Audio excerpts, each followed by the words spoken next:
আসি পরের খবরে। ডিগ্রি ছাড়াই ডাক্তারির অভিযোগ, রেজিস্ট্রেশন ছাড়াই আবাসনে ডাক্তারির অভিযোগ, হোমিওপ্যাথি চিকিৎসা চালানোর অভিযোগ একাংশের, ডিগ্রি ছাড়াই ডাক্তারির অভিযোগ।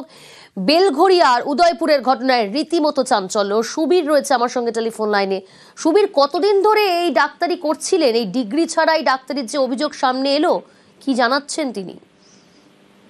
দেখো, বেলঘড়িয়া উদয়পুর এলাকাতে এভাবেই এক আবাসনের নিচে গ্যারেজ, সেই গ্যারেজ কিন্তু হোমিওপ্যাথি যে চিকিৎসক তিনি কিন্তু সেভাবেই কিন্তু সেখানে চিকিৎসা চালাতেন। এবং যখন আবাসিকরা জানতে পারেন যে ইনি ভুয়ো চিকিৎসক, যখন এনার ডিগ্রি এনার রেজিস্ট্রেশন ক্যান্সেল করা হয়েছে এবং বাতিল করা হয়েছে, তখন কিন্তু সেই ডুপ্লিকেট অর্থাৎ সেই নকল যে রেজিস্ট্রেশন সেটা দিয়ে কিন্তু তিনি চিকিৎসা করতেন। এবং শুধু এলাকার মানুষ নন, তিনি ফেসবুকে সোশ্যাল মিডিয়াতে তার যে চিকিৎসা যে চেম্বার সমস্ত কিছু তিনি বিজ্ঞাপন দিতেন। এবং সেই জায়গা থেকে যেটা গুরুতর অভিযোগ সেটা হচ্ছে বাংলাদেশ থেকে কিন্তু বাংলাদেশ অনুপ্রবেশকারীরা তারা কিন্তু রোগী এবং রোগীর আত্মীয়রা তারা কিন্তু এখানে রাতের অন্ধকারে আসতেন এবং এখানে যে ভিড় জমাতেন। যখন আবাসনের লোকজন তাদেরকে ধরতো তখন তারা বলতেন তারা বাংলাদেশের চট্টগ্রাম থেকে, কেউ খুলনা থেকে এসছেন।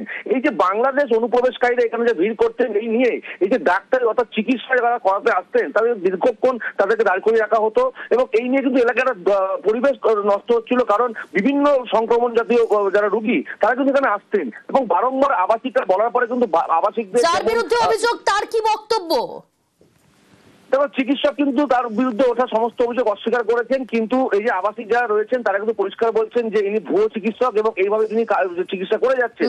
ঘটনাস্থলে বেলঘড়িয়া থানায় পুলিশ আসলে পুলিশের সঙ্গে কিন্তু বাদানুবাদ বাকবিতণ্ডা জড়িয়ে পড়েন আবাসিকরা এবং ইতিমধ্যে কিন্তু এই চিকিৎসালয় বন্ধ করে দিয়েছে বেলঘড়িয়া থানার পুলিশ। বেশ সুবীর, এই টোটাল এরিয়াটার মধ্যে মনে হয় যে রীতিমতন আমরা একটা বাজারের মধ্যে দিয়ে হাঁটাচলা করছি। পার্টিকুলারলি থার্সডেতে উনি একটা মেডিকেল ক্যাম্প করেন যেখানে নিয়ার অ্যাবাউট 600 থেকে 700 জন এখানে পার্টিসিপেট করেন। সারা রাত ওনারা এখানে সারা রাত্রে রাস্তার মধ্যে এখানে মানে বিছনা করে ওরা শুয়ে থাকে, চিৎকার চেঁচামেচি করা এটা সারা রাত্রি মানে আমাদেরকে ডিস্টারবেন্স সহ্য করতে হয়। আর সকালবেলা তো আমরা গেট থেকে বেরিয়ে এখান দিয়ে যেতে পারি না, বিকজ ওরা পুরো একদম জায়গাটাকে জড়ো করে রেখে দেয়। তারপরে তো এখানে স্পিটিং বলুন, লিটারিং বলুন, এগুলো তো রয়েছেই, এগুলো তো মানে কন্টিনিউ করেই যাচ্ছে। আমরা এখানে থেকে মানে আমরা থাকার মতন পজিশনের মধ্যে নেই। একটা অভিযোগ আজকে সকালবেলা এই লোকগুলো আরো পাড়ার 2-4 জন লোককে নিয়ে এদের মধ্যে অনেক দিন থেকে একটা ষড়যন্ত্র পাকানোর চেষ্টা করছিল। চেম্বার থেকে লোকজন টেনে টেনে বের করছে, জুনিয়র ডাক্তারদের মারছে, চেঁচামেচি করছে, ওরকম রটাচ্ছে যে স্টেরয়েড দেয়, ট্রেড লাইসেন্স নেই, অন্য জায়গা থেকে পালিয়েছে যেমন করে থাকে। রেজিস্ট্রেশন সার্টিফিকেট নিয়ে আমি প্র্যাকটিস করতে পারি, আমি 30 বছর professor, I am gold medal, শুধু চাই না। গোয়ালপুকুরবাসীর জন্য সুখবর, দ্রুতই গোয়ালপুকুরে খুলছে নতুন সেতু। গোয়ালপুকুরে চালু হচ্ছে বোচা গাড়ি সেতু। দীর্ঘদিন ধরেই তারা দাবি তুলছিলেন, সেই সেতু অবশেষে খুলছে। চঞ্চল রয়েছে টেলিফোন লাইনে। চঞ্চল, কবে থেকে সেতু চালু হচ্ছে? দেখো, চলতি মাসে সেতু চালু হওয়ার কথা ছিল, তবে বর্তমান সামনের মাসে কিন্তু এই সেতু চালু হয়ে যাবে বলে প্রশাসন সূত্রে জানা গেছে। তবে তোমাকে জানিয়ে রাখি যে গোয়ালপুকুরে যে বোচাগাড়ি এলাকা, এই বোচাগাড়ি এলাকার বুক চিরে গিয়েছিল পিতানি নদী, কিন্তু এই পিতানি নদীর কারণে সেখানে কিন্তু কোনো সেতু না থাকাতে দুটো বিধানসভা অর্থাৎ গোয়ালপুকুর 1 নম্বর ব্লক এবং চাকুলিয়া বিধানসভা, এই দুটো বিধানসভার যাতায়াত কিন্তু পুরোপুরি বিচ্ছিন্ন ছিল। দীর্ঘদিন ধরে কিন্তু এলাকার মানুষ সেখানে দাবি জানিয়েছিল যে সেতু তৈরি করা হোক। তবে অবশ্যই 2017 সালে সেতু নির্মাণের জন্য উত্তরবঙ্গ উত্তর থেকে 7 কোটি টাকা বরাদ্দ করা হলেও সেতু নির্মাণ হয়েছিল এবং প্রায় 6 বছর সেখানে সেতু নির্মাণ হওয়ার পরেও কিন্তু এত জোর না থাকাতে সেই সেতুতে যাতায়াত করা সম্ভব ছিল না। তবে চলতি মার্চ মাসে সেখানে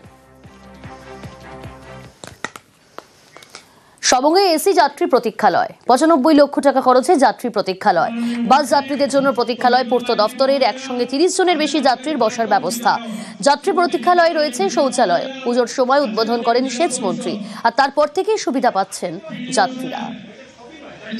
এটা মমতা ব্যানার্জির শুভেচ্ছা আশীর্বাদ, এটা মানুষের কল্যাণে কাজে লাগবে। মানুষ উপকার পেলে আমাদের আনন্দ। এটা পিডব্লিউডি করে দিয়েছে এবং ওই প্রতীক্ষালয় এবং তার সঙ্গে থাকবে ল্যাট্রিন, স্নান করার জায়গা, ছেলে মেয়ে আলাদা। উত্তরবঙ্গে বৃষ্টি বিপর্যয়, জলঢাকার জলে তলিয়ে গিয়েছে সর্বস্ব। ময়নাগুড়ির বেশ কয়েকটি গ্রাম এখনো বিপর্যস্ত। কারো বাড়ি হেলে পড়েছে, কারো বাড়ি মাটিতে মিশে গিয়েছে। ঘর হারিয়ে ত্রিপলের ঘরই এখন ঠিকানা। দার্জিলিং এর দুধিয়ার গ্রাম পর্যটক শূন্য, একের পর এক হোমস্টে বন্ধ।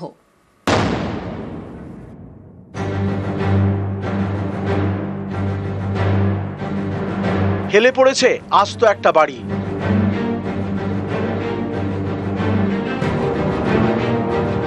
ঘরে বড় বড় ফাটল, ভেঙে চুরে গিয়েছে জানলা দরজা। যখন তখন ভেঙে পড়তে পারে বাড়িটা।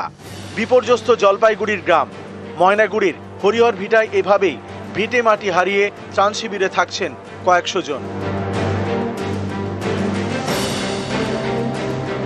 জলঢাকার জলে তলিয়ে গিয়েছে তাদের সর্বস্ব।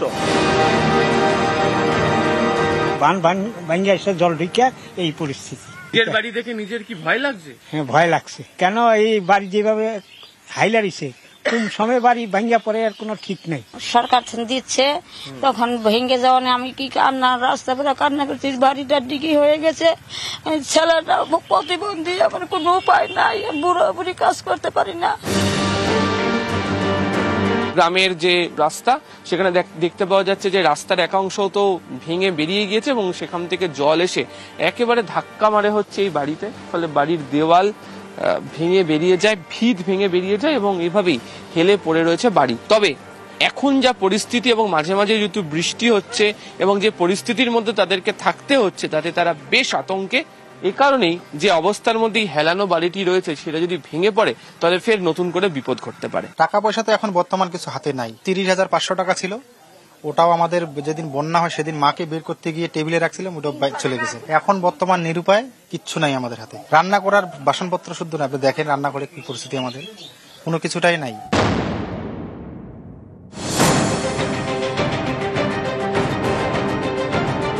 ময়নাগুড়িতে জলঢাকা ঘেঁষা আরো দুটি গ্রাম, খাটোর বাড়ি এবং তারার বাড়ি।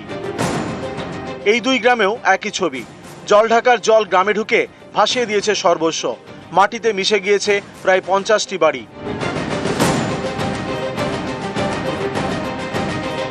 ঘর হারিয়ে ত্রিপলের ঘরে প্রায় 700 গ্রামবাসী।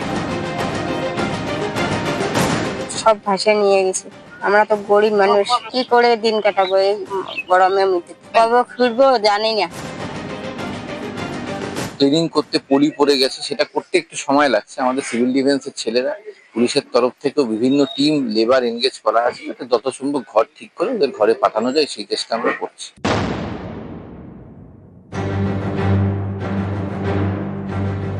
দার্জিলিং এর দুধিয়ায় মালাবাসী বস্তি, এখানে একের পর এক হোমস্টে।